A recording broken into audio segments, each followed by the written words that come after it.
नमस्कार, SBT news में आपका स्वागत है। पेश है 27 जनवरी शुक्रवार सुबह 6:15 बजे राजस्थान की बड़ी खबरें। सीएम अशोक गहलोत ने इशारों में सचिन पायलट को जवाब देते हुए कहा है कि 1998 में हमारी 156 सीट आई थी।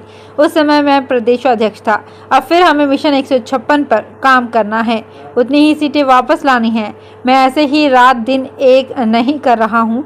मैं बिना सोचे समझे कोई बात नहीं बोलता हूँ। मुझे गॉड गिफ्ट है, दिल की बात बोलता हूँ। गहलोत ने 2018 की सरकार बनाने के पीछे भी खुद की सरकारों के कामकाज को ही कारण बताकर पायलट पर पलटवार किया। गहलोत ने दावा किया 2018 के चुनाव में पहले ही माहौल बन गया था कि गहलोत को मुख्यमंत्री बनाना चाहिए। गहलोत जयपुर एसएमएस स्टेडियम में गुरुवार को राज्य स्तरीय गणतंत्र दिवस समारोह में शामिल होने के बाद मीडिया से बातचीत कर रहे थे। देश का सबसे लंबा दिल्ली मुंबई ग्रीनफील्ड एक्सप्रेसवे का दौसा जिले में कार्य पूरा हो चुका है। कुछ दिनों में ही ये मार्ग दिल्ली के समीप सोहना से दौसा जिले के बड़कापाड़ा तक शुरू होने वाला है। ये एक्सप्रेसवे देश के साथ दौसा की समृद्धि को बढ़ाने में भी मील का पत्थर साबित होगा। देश की राजधानी दिल्ली से लेकर आर्थिक राजधानी मुंबई तक दौसा का सीधा जुड़ाव होगा। दौसा के लोग अधिकतम 2 घंटे में दिल्ली पहुंच जाएंगे, अभी 4 से 5 घंटे लगते हैं। दौसा जिला स्तरीय गणतंत्र दिवस समारोह में शामिल होने आए चिकित्सा मंत्री प्रसादी लाल मीणा ने मीडिया से मुखातिब होते हुए लालसोट के बिलोना गांव में स्थित राजस्थान मरुधरा ग्रामीण बैंक में बंदूक की नोक पर बदमाशों द्वारा की गई 8 लाख रुपए की लूट के मामले को लेकर चिकित्सा मंत्री ने बड़ा बयान दिया। उन्होंने कहा, अपराध होते रहते हैं, कोई बड़ी बात है क्या? उन्हें रोकने का काम भी किया जाता है। पहले क्षेत्र में जो अपराध हुए हैं उन्हें पकड़ लिया और सबको जेल में भी भेज दिया, माल भी बरामद कर लिया। इन्हें भी निश्चित रूप से पकड़ेंगे, कार्रवाई करेंगे और जेल भेजेंगे।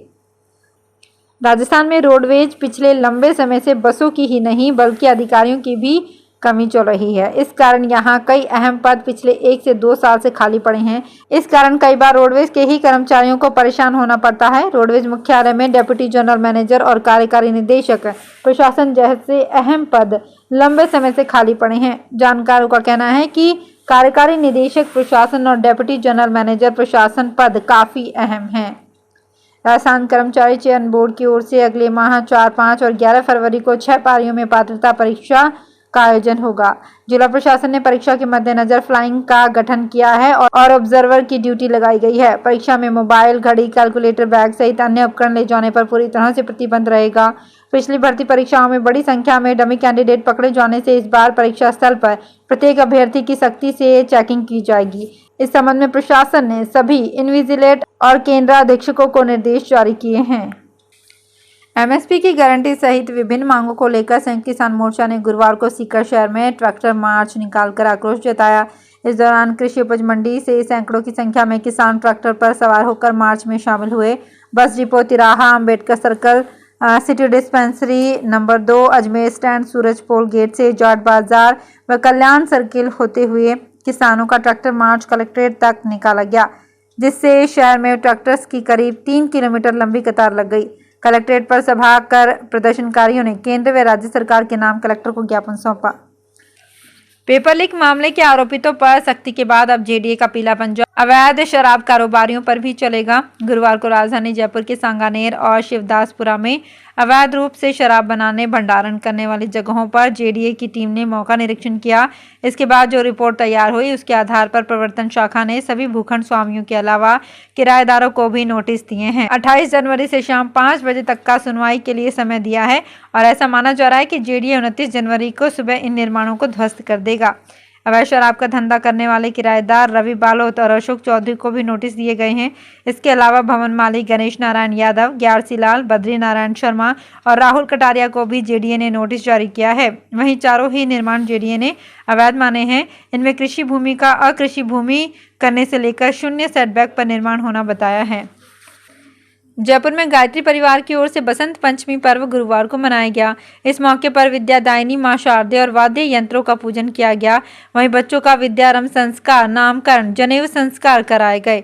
इस बीच हवन यज्ञ भी हुए। ब्रह्मपुरी और वाटिका स्थित गायत्री शक्तिपीठों के अलावा किरण पथ, मानसरोवर और जनता कॉलोनी के चेतना केंद्रों सहित प्रमुख चेतना केंद्र पर मुख्य आयोजन हुए। गायत्री परिवार जयपुर के संयोजक ओम प्रकाश अग्रवाल ने बताया कि किरण पथ मानसरोवर के वेदना निवारण केंद्र में सुबह झंडारोहण हुआ। केंद्र सरकार ने 74वें गणतंत्र दिवस के पूर्व संध्या पर पद्म पुरस्कार विजेताओं के नामों का ऐलान किया। इस अवसर पर सरकार ने उद्योगपतियों राकेश झुनझुनवाला, कुमार मंगलम बिरला, सुधा मूर्ति और अरीज फिरोजशाह खंबाटा को भी पद्म पुरस्कार से सम्मानित किया। वहीं सरकार ने 6 हस्तियों को पद्म विभूषण, 9 को पद्म भूषण और 91 को पद्म श्री सम्मान से सम्मानित किया। श्री बद्रीनाथ धाम के कपाट इस साल 27 अप्रैल को सुबह 7:10 पर खुलेंगे। इसका ऐलान राज दरबार नरेंद्र नगर में बसंत पंचमी के अवसर पर आयोजित धार्मिक समारोह में हुआ। कार्यक्रम में बताया गया कि गाड़ू घड़ा तेल कलश यात्रा का 12 अप्रैल को निकलेगी।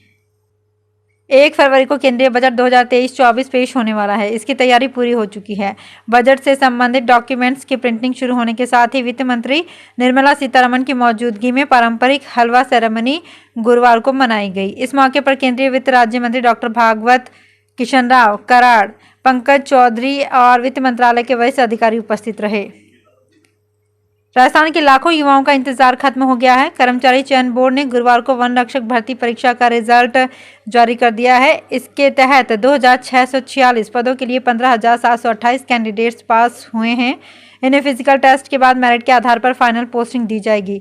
इनमें नॉन टीएसपी के 2167 और टीएसपी के 479 पद हैं। अभ्यर्थी कर्मचारी चयन बोर्ड की ऑफिशियल वेबसाइट पर जाकर रिजल्ट देख सकते हैं।